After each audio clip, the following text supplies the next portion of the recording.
Okey, Assalamualaikum warahmatullahi wabarakatuh. Pertama sekali, nak cek sound. Dengar tak? Sebab saya pakai earphone hari ni. Dekat luar.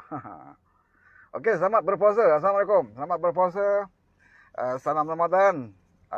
Salam sejahtera kepada semua rakan-rakan. Salam informasi kepada semua teman-teman yang sempat bersama saya dalam live. Dah lama tak live. Okey, kata ada nama Husin. Waalaikumsalam, dengar katanya ya. Sebab saya pakai earphone kali ni. Takut ada problem. Itu hari pun saya buat live, ada masalah sikit audio. Okey, kat mana ni? Kata ada nama Husin. Saya dekat Kuantan, dekat luar sekarang ni. Normal Yusof, okey. Terima kasih, selamat datang. Teman-teman yang baru saja bersama, selamat datang. Yang mungkin sedang bekerja ataupun hari ini tak bekerja ya, lepak-lepak di rumah. Sound clear, kata Lizam Syah alias. Okey, terima kasih. Respon. Saya sekarang berada di Batu 6. Ada kawasan-kawasan Taman Tas Kuantan. Ada sikit urusan kat luar. Jadi ada sikit masa kita sempat. Sekarang agak sibuk ya dengan program-program Ramadan. Program-program di cabang saya sendiri, jadi banyak peluang di luar berbanding daripada berada di rumah ya untuk nak buat live seperti biasa. Tapi kalau ada ke lapangan, sempatlah ya kita ulas. Razimah Imah masuk katanya. Apa yang masuk? Gaji dah masuk ke? Pencen dah masuk ke? Okey, salam semua kepada teman-teman. Okey, Rashid Dizek ya. Iska, Norfa, Roslan, Mak Ali, Assalamualaikum Scott katanya. Waalaikumsalam. Ada lagi yang mungkin tak sempat saya nak baca kat sini ya. Laju like kat skrin, mungkin terlepas pandang. Apapun, semua sekali teman-teman yang bersama pada petang ini, saya tak kata terima kasih lah. Okey, saya nak sentuh sikit pasal komen apa tu PC yang dilakukan oleh Tan Sri Hamid Badu, Ketua Polis Negara, yang beberapa hari akan datang ini, Isnin ini atau Selasa ini, akan melepaskan jawatannya sebagai Ketua Polis Negara. Kontraknya telah tamat ya, kemungkinan tidak disambung ataupun beliau sendiri pun tidak, seperti mana beliau sebut, beliau sendiri tidak pun mahu menyambung kontraknya. Dan saya yakin bahawa kalau beliau berminat lagi untuk menyambung, saya rasa kerajaan yang ada sekarang ini tidak pasti ya, sudah pasti tidak akan sambung kontrak Hamid Badu. Pada saya, apa yang disebut oleh Hamid Badu semalam satu kenyataan yang nampak tegas, nampak berani, tetapi amat menduka cita sedikit ya, kerana kenyataan ini lahir di saat-saat penghujung beliau meninggalkan jawatannya selaku Ketua Polis Negara. Kita mengharapkan sifat beraninya, ketegasannya ini dilakukan ya, sewaktu beliau mula-mula mengangkat sumpah sebagai Ketua Polis Negara. Ya, sewaktu dalam kerajaan Pakatan Harapan. Kerana Hamid Badu ini dibawa masuk oleh Mahathir Mohamad. Kita jangan lupa ya, Hamid Badu ini dibawa masuk oleh Mahathir Mohamad. Dan waktu itu kita mengalu-alukan beliau kerana kita melihat bahawa Hamid Badu ini ya mungkin bukan seorang yang perfect ya, 100%, tetapi mungkin lebih baik daripada Ketua Polis Negara sebelum itu. Jadi kita mengalu-alukan beliau sebagai Ketua Polis Negara yang baru di bawah kerajaan Pakatan Harapan. Dan pada awal kita melihat agak bagus ya prestasinya. Dan kita dapati daripada komen-komen anggota PDRM sendiri, ramai yang berpuas hati dengan cara kepimpinan Tan Sri Hamid Badu, terutama di peringkat anggota polis bawahan, kerana beliau melihat Hamid Badu ini lebih kepada menilai ya, kepegawaian atasan ya. Beliau lebih kepada menitik beratkan ketegasannya itu lebih kepada pegawai atasan, kerana bagi Hamid Badu ini pegawai perlu menunjukkan kepimpinan dan juga contoh yang baik kepada anggota-anggota bawahan. Jadi sebab itu tak pelik kalau ada beberapa pegawai yang telah pun ditukar, yang juga diambil tindakan tertib, disiplin ya, di bawah kepimpinan Hamid Badu, kerana bagi beliau adalah tidak guna ya kita menyiasat ataupun kita menangkap anggota-anggota polis di bawahan dia melakukan rasuah ya, RM20, RM30, tetapi di peringkat pegawai kanan ya, terlepas. Jadi ini yang dilakukan oleh Hamid Badu sewaktu beliau menjadi Ketua Polis Negara. Dan ini amat-amat kalau kita lihat pada permulaannya begitu bertepatan dengan dasar kita di bawah kerajaan Pakatan Harapan, iaitu untuk melakukan reformasi dalam semua institusi atau jentera kerajaan. Tetapi saya merasa agak terkilan sedikit kerana suatu dalam kerajaan Pakatan Harapan sebenarnya seperti mana yang disebut oleh Habib Badu semalam, iaitu amalan lompat-melompat, ya, membeli anggota-anggota parlimen untuk memperkuatkan parti-parti yang tertentu, yang sebenarnya ini bukan berlaku di era zaman Muhyiddin Yassin saja. Ya. Walaupun ianya begitu hebat, berleluasa di zaman kerajaan Tebu Atap sekarang ini. Tetapi Hamid Badu harus ingat bahawa situasi ataupun keadaan lompat-melompat, ya, pesta katak ini telah bermula di zaman kita jadi kerajaan PH pun telah berlaku. Ya. Dan ini berlaku kepada satu parti, iaitu Parti Bersatu yang diketuai oleh Mahathir Mohamad ketika itu. Kita jangan lupa di bawah kerajaan Pakatan Harapan di mana Mahathir sendiri ingin memperkuatkan partinya kerana partinya hanya menang 13 kursi dan beliau menjadi Perdana Menteri. Sudah pasti beliau mahu memperkuatkan partinya, maka dengan cara membeli beberapa ahli parlimen UMNO untuk masuk Bersatu, ya, untuk memperkuatkan Parti Bersatu, dengan hajatnya adalah untuk menjadikan Bersatu sebagai parti tunjang dalam Pakatan Harapan dan beliau boleh mengawal kesemua parti komponen di dalam Pakatan Harapan. Ini matlamat Mahathir. Sebab itu pembelian ahli parlimen, ya, pesta lompat-melompat ini berlaku suatu zaman era PH, terutamanya berlaku kepada Parti Bersatu yang dipimpin oleh Mahathir Mohamad. Sepatutnya ketika itu lagi Hamid Badu telah pun menyatakan ataupun berani mengeluarkan pendapat ataupun berani untuk menyiasat bagaimana seorang ahli parlimen yang disebut namanya terlibat dalam duit 1 NDB, ya, ahli parlimen ini melompat masuk Parti Bersatu dan kesnya itu disenyapkan. Kalau ketika itu Hamid Badu berani menegur, kalau ketika itu Hamid Badu berani menyarankan kepada SPRM untuk menyiasat beberapa ahli parlimen yang masuk kepada Parti Bersatu ketika itu, kita harus tabik kepada Hamid Badu. Tapi malangnya, ya, sebentar.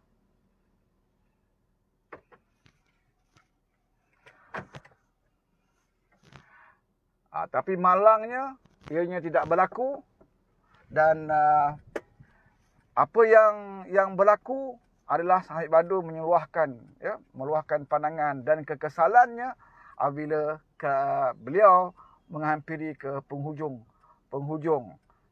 kejayanya sebagai Ketua Polis Negara.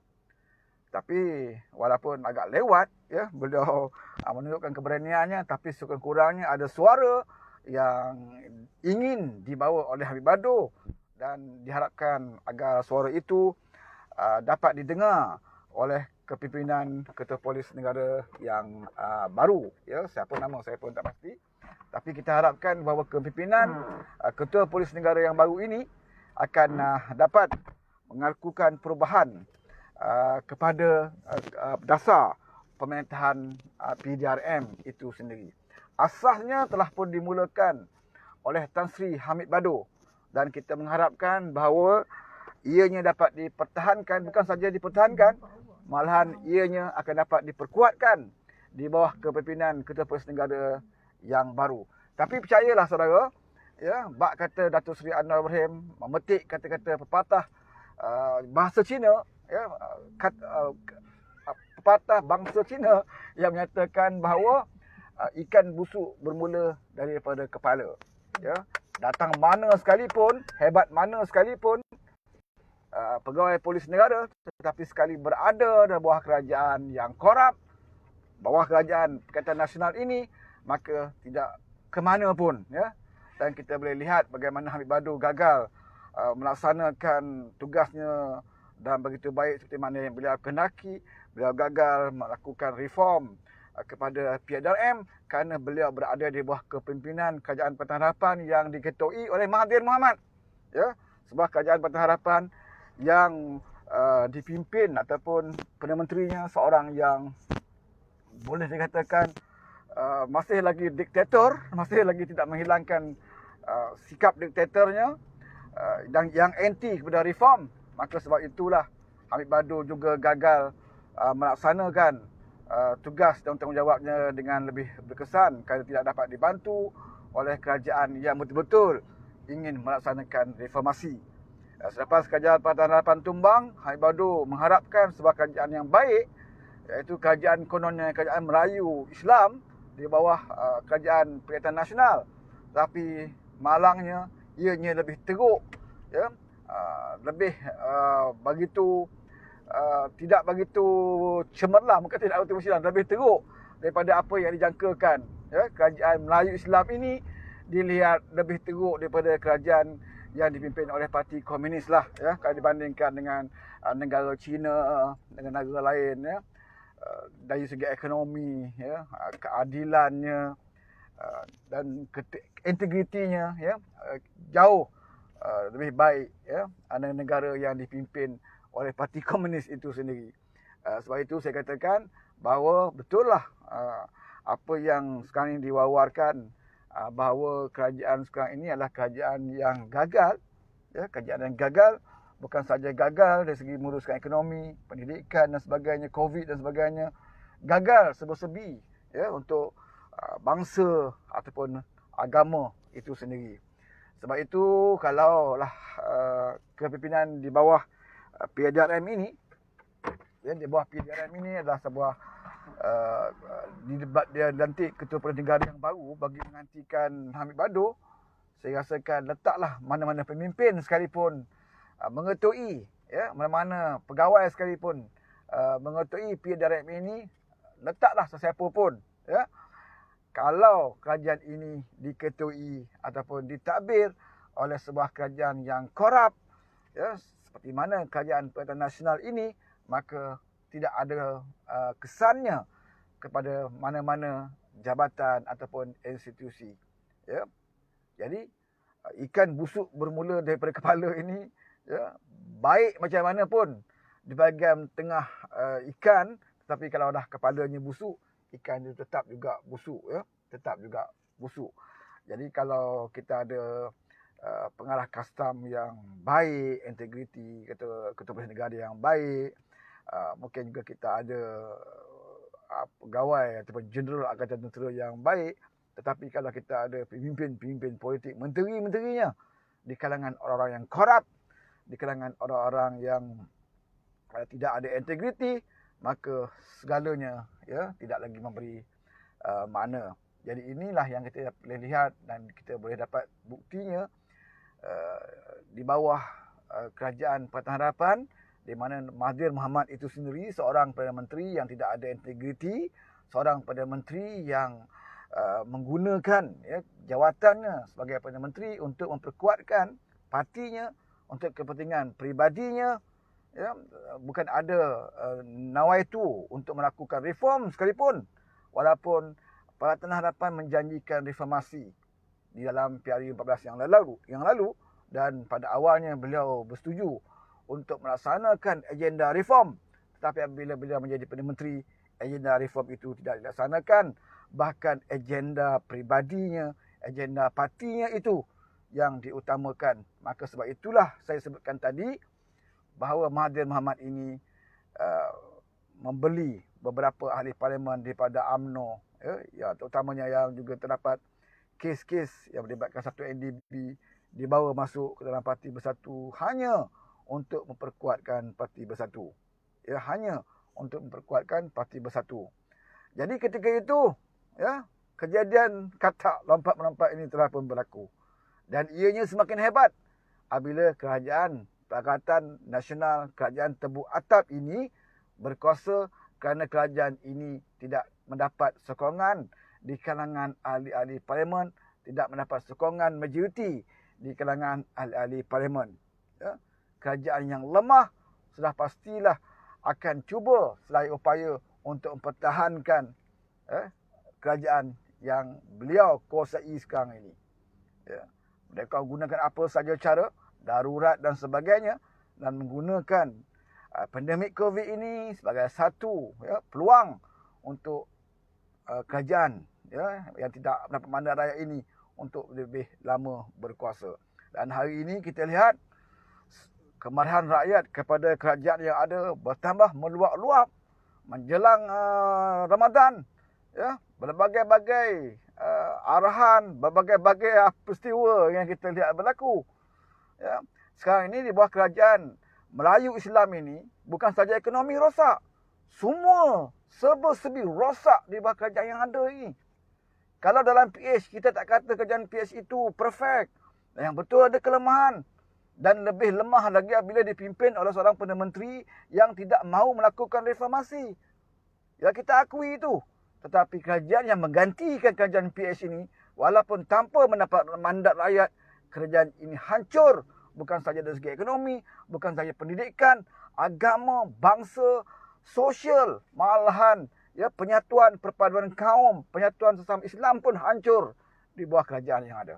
Ya, di mana kalau ketika dalam kerajaan PH kita masih mampu lagi berpeluk-peluk bersama rakan-rakan, berpeluk-peluk bersama mak ayah, saudara mara, boleh lagi pergi ke masjid. Ya, tidak ada masalah. Ya, kita boleh melaksanakan amal ibadah seperti biasa. Bahkan umat Islam yang pergi ke Mekah boleh lebih ramai berpeluang untuk pergi ke Mekah apabila kerajaan Pakatan Harapan menghapuskan kuota di kalangan para menteri.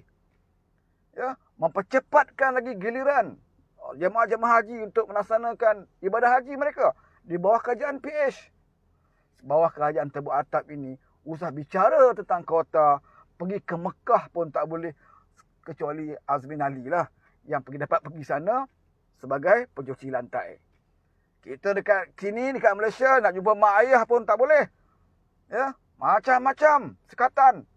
Nak cium tangan mak ayah di hari raya, memohon ampun, kemaafan kepada ibu bapa, adik-beradik. Masa inilah peluang untuk bertemu adik-beradik. Kita disekat. Tetapi ada satu makhluk yang berjaya sampai ke negara Arab hanya untuk mop lantai dan bergambar. Bayangkan saudara, ini kerajaan yang kita ada. Apakah ini kerajaan yang kita ada sekarang ini nak kita pertahankan? Nak kita katakan, oh inilah kerajaan Melayu Islam. Dalam keadaan rakyat tertekan sekarang ini. Masjid-masjid sudah mula ditutup. Pada awalnya dikurangkan, ya, dihadkan jumlah. Dan sekarang ini ada yang telah pun ditutup, dibubuh rantai, dibubuh kawat keliling masjid. Bayangkan saudara. Ini berlaku di bawah kerajaan Perikatan Nasional. Allah menjanjikan kepada kita, rumah Allah ini adalah rumah paling selamat. Inilah rumah yang boleh menyatukan umat Islam. Rumah yang selamat. Saya masih ingat suatu banjir besar berlaku di Pulau Pinang. Pulau Pinang dilanda banjir besar. Berapa ramai kaum Cina yang bukan Islam lari berpindah ke masjid untuk mendapatkan perlindungan. Kerana rumah Allah ini rumah yang selamat. Semua makhluk selamat berada di rumah Allah ini. Tetapi sekarang ini rumah Allah dikelilingi oleh rantai. Dikelilingi oleh kawat berduri. Di bawah kerajaan Perikatan Nasional. Kenapa? Kerana SOP yang dilaksanakan ini adalah satu SOP yang tidak masuk akal. Kejap boleh, kejap tak boleh. Sekolah kejap buka, sekolah kejap tutup. Sekolah dibuka. Dalam keadaan kluster di sekolah bertambah banyak. Yang ditutup bukan sekolah, yang ditutup parlimen. Bicaralah mana pun kluster. Di pasar malam, di sekolah-sekolah, di mana-mana saja di luar sana, tetapi parlimen tetap juga ditutup. Ini menunjukkan bahawa SOP yang ada, peraturan-peraturan yang ada, lebih kepada kepentingan politik. Sampai ke hari ini, akta darurat itu ya tidak boleh dibuktikan sebagai satu langkah ataupun salah satu pendekatan yang boleh mengurangkan COVID. Lagi lama akta ini ada, COVID semakin lama semakin meningkat. Kita ingatkan bila ada akta ini, akta darurat yang perkenalkan ini, COVID makin menurun. Seperti banyak-banyak negara yang lain. Negara yang lain pun ada COVID. Malahan mereka bermula dengan jumlah yang lebih besar daripada negara kita. Tapi mereka boleh mengawal dengan baik kerana kerajaan mereka mengawal COVID ini tidak ada agenda politik. Berbeza dengan kita, kita apa pun semua tidak boleh lari daripada politik. Dalam keadaan negara tak ada duit, Perdana Menteri mengaku negara tak ada duit, kita masih lagi boleh melantik seorang yang kalah pilihan raya, yang hilang deposit, dilantik sebagai timbalan menteri. Ini level kerajaan yang kita ada. Sebab itu saudara, ingat. Kita mesti ingat ini. Jangan sampai dekat PIU nanti, kita dapat dedak, kita dapat habuan, kita dapat bonus, kita lupa kepada semua kezaliman yang berlaku pada hari ini. Saya nak bagi tahu UMNO khususnya. UMNO tidak boleh lepas tangan, ya, di atas dosa-dosa yang berlaku pada rakyat, yang dilakukan oleh kerajaan pada rakyat hari ini. Oleh kerana UMNO masih mempertahankan kerajaan Perikatan Nasional, maka selagi itulah rakyat terus menderita. Tidak guna ada pemimpin UMNO, tidak guna Najib gunakan Twitternya, Instagramnya, gunakan Facebooknya, menghantam Muhyiddin hari-hari. Tidak guna Lokman Adam buat live setiap malam, hantam Muhyiddin hari-hari. Tidak guna Zaid Ahmidi setiap hari keluarkan kenyataan, hantam PN hari-hari. Tetapi apabila bertindak, mereka lakukan mesyuarat UMNO, semuanya tidak berani untuk mengambil keputusan membuang ataupun menolak kerajaan Perikatan Nasional. Sampai hari ini, UMNO masih berada sebahagiannya di kalangan orang-orang yang mendukung kerajaan zalim Perikatan Nasional ini. Maka dosa-dosa, perbuatan kezaliman, penganiayaan kepada rakyat hari ini harus juga dilibatkan, harus juga ditanggung oleh UMNO. Dan kita akan tentukan selagi UMNO memberi nyawa kepada Perikatan Nasional ini, UMNO juga adalah musuh kita. Dan kita mengharapkan beberapa ahli parlimen di kalangan UMNO hendaklah sedar pada waktu ini. Jangan kira lagi tentang Anwar, jangan kira lagi tentang DAP. Harus diletakkan keutamaan rakyat dalam perjuangan ini. Ya, mengutamakan rakyat dalam perjuangan ini, iaitu dengan cara kita hendaklah hentikan apa sahaja kezaliman, penganiayaan yang dilakukan oleh kerajaan Perikatan Nasional pada ketika ini, dan kita angkat seorang pemimpin yang betul-betul ingin membawa agenda reformasi. Seorang pemimpin yang tidak pernah kita lihat lagi kepemimpinannya dan tidak pernah lagi teruji bagaimana kebolehannya memimpin sebuah negara. Orang itu tidak lain adalah Datuk Seri Anwar Ibrahim. Yang lain kita pernah cuba. Mahathir kita pernah cuba sebanyak 2 kali. Dan dia adalah seorang makhluk yang lagi lama diberi jawatan, maka lagi lama kezaliman yang akan dilakukannya. Lagi lama Mahathir hidup di dunia ini, makin lagi lamalah berlakunya kerosakan dalam negara ini. Kita dah cuba Mahathir Mohamad. Kita dah cuba Pak Allah. Kita dah cuba Najib Razak. Ya? Saya nak bagi tahu, Najib bukanlah pemimpin, Perdana Menteri yang terbaik yang ada di negara kita ini. Ya? Walaupun ada kebaikan-kebaikan yang Najib lakukan, yang tidak pernah dilakukan oleh Muhyiddin, tetapi kita harus akui Najib juga di antara orang yang juga merosakkan negara ini. Mahathir Mohamad diharapkan orang yang boleh ditampilkan untuk membetulkan kerosakan Najib. Malangnya Mahathir tetap Mahathir. Mahathir ini tidak akan berhenti menjadi seorang manusia selagi Mahathir ini tidak melakukan kezaliman. Bukan Mahathir Mohamad namanya kalau tidak melakukan pengzaliman ataupun tidak melakukan sesuatu yang boleh membela nasib rakyat. Ya, Mahathir tidak pernah memikirkan tentang membela nasib rakyat. Beliau hanya menentukan atau memikirkan tentang agenda peribadinya. Beliau akan menyokong mana-mana pemimpin yang boleh melaksanakan agenda peribadinya, dan beliau akan menentang mana-mana pemimpin yang bertentangan dengan agenda peribadinya. Ya, beliau tidak pernah memikirkan tentang rakyat dan sebagainya. Ini Mahathir Mohamad. Sebab itu kita dalam Patah Harapan, ya, cuma kita nak menonjolkan seorang saja pemimpin yang belum pernah kita lihat kepemimpinannya, ya, iaitu Datuk Seri Anwar Ibrahim. Rekodnya kita boleh lihat sewaktu beliau menjadi timbalan Perdana Menteri. Rekodnya kita boleh lihat, ya, sewaktu beliau menjadi Menteri Keuangan. Apa kes rasuah?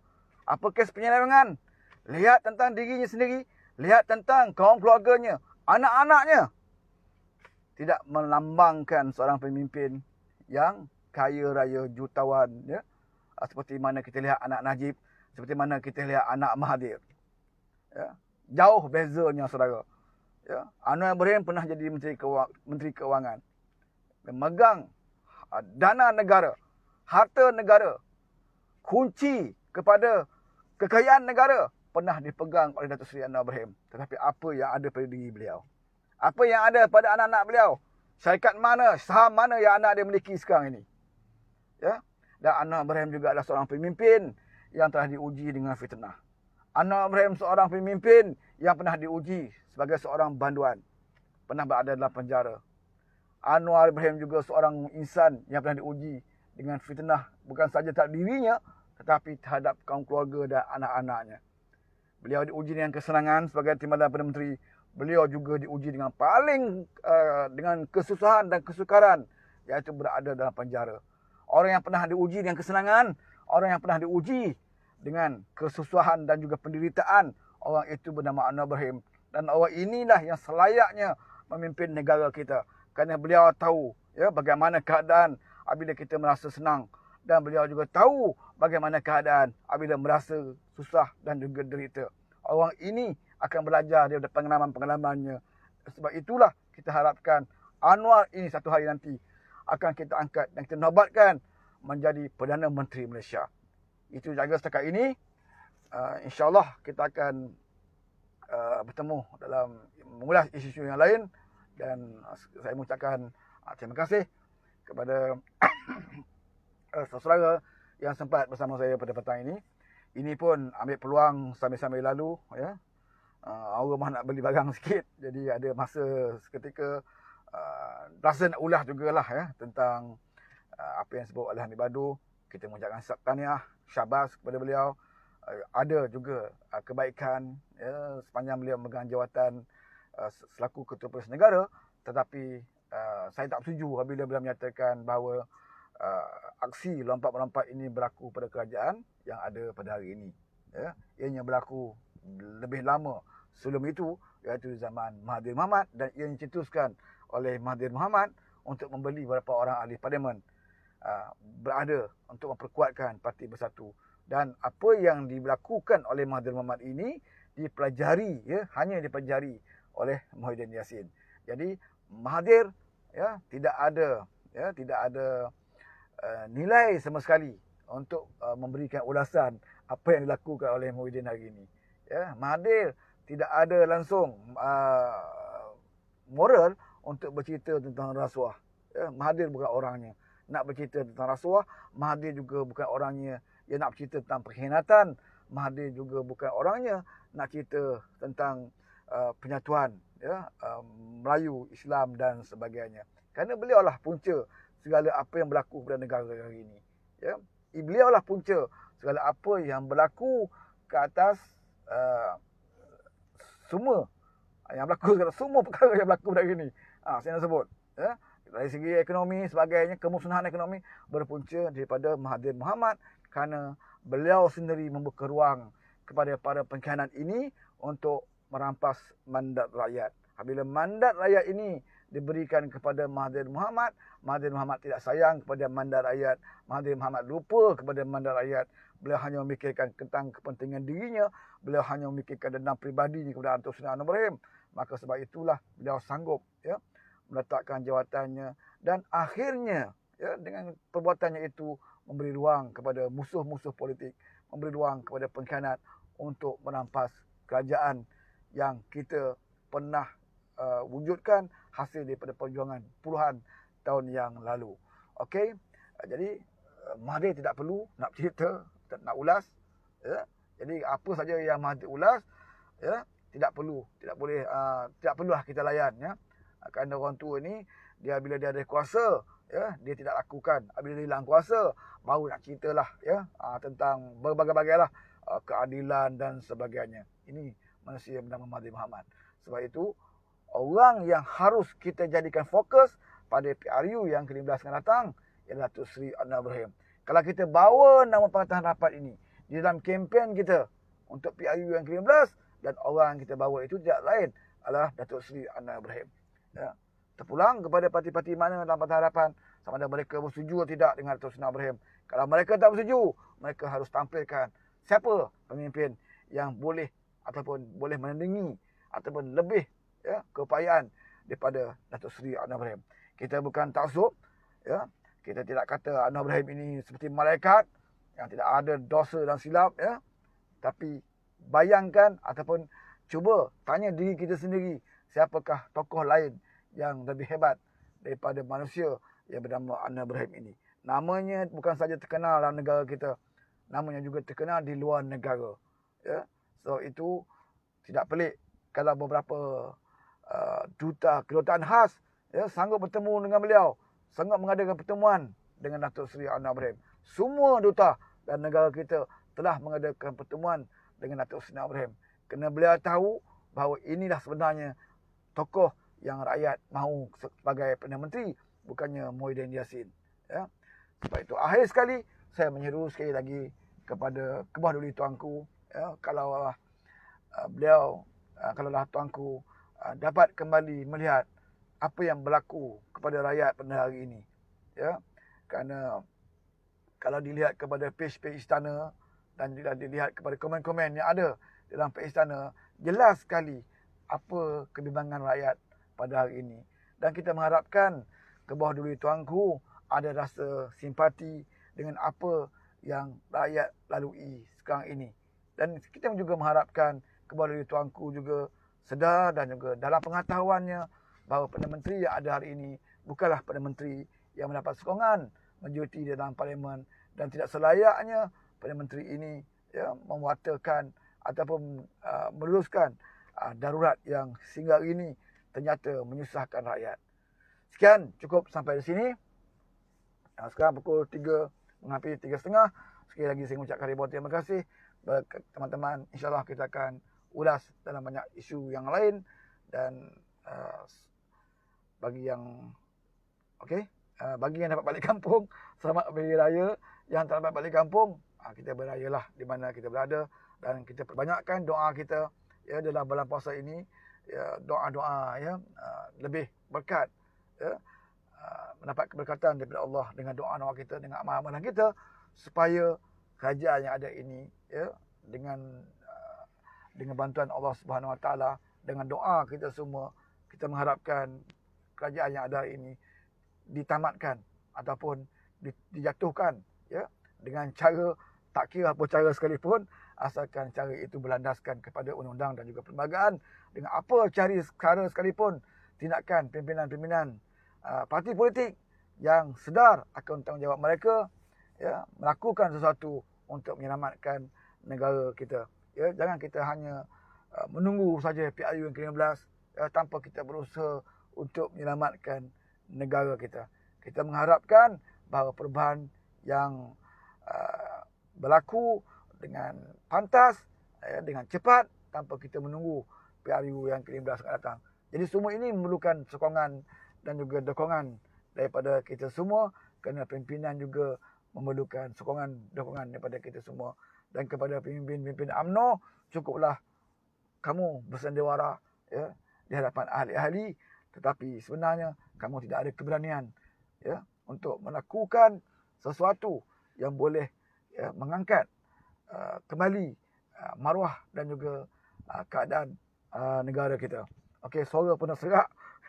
Saya pun tidak rancang sebenarnya untuk mengadakan live hari ini, tetapi merasa ada benda yang kita nak perlu perkatakan, terutamanya dalam mengulas isu ketua negara.